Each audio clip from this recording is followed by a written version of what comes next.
چینل مو نوي سبسکرایب لومړی زموږ د یوټیوب چینل سبسکرایب کړئ او په څنګ کې ورسره د بیل نشان ووهئ. سلامونه مې ومنئ خپل وطن ګل وطن چینل ته ښه راغلاست. مینهوالو په دې امید چې روغ جوړ او خوشحاله به وئ او د صحت کلي به مو په تن وي. مینهوالو دا دی بیا حاضر شوی یم چې ستاسو په چوپړ کې یوه ښکلې او زبردسته ویډیو چمتو کومه. مینهوالو دا چې ما ویډیوګانې زیاتې نه وي اپلوډ کړي او څه موده کېږي چې ما یوټیوب ته ویډیوګانې نه دي پورته کړي، نو هغه لږه ناروغه وم.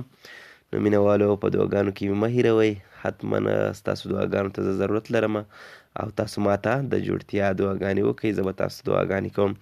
نو مینهوالو دا چې ویډیو د څه لپاره ده او د څه لپاره یې چمتو کوو، نو دې موضوع ته به راشو.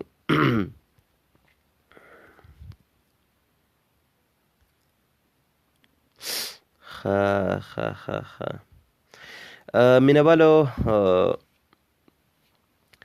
مینهوالو یو ورور رانه پوښتنه کړې وه په وټساپ باندې. هغې ویل چې کله چې زه انټرنیټ ډیټا خلاصه کړم نو د موبایل په سکرین باندې بیخي زیات اعلانات راځي، بعضې خراب تصویرونه او خرابې ویډیوګانې او بعضې چټیات او بعضې اعلانات چې زه ورباندې نه پوهېږم، نو دا د سکرین په مخ راځي.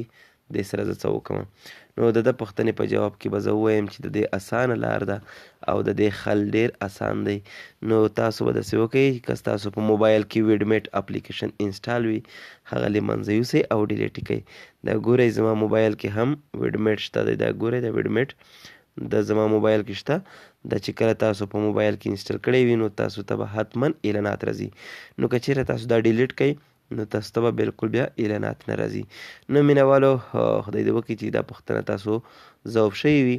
که تاسو کومه پوښتنه لرئ یا کومه نیوکه لرئ او یا کوم وړاندیز لرئ نو له موږ سره یې په کمنټ کې شریک کړئ. مینهوالو دا چې زه بیا حاضرېږم تر هغې په پاک رب سپارم. د الله په امان.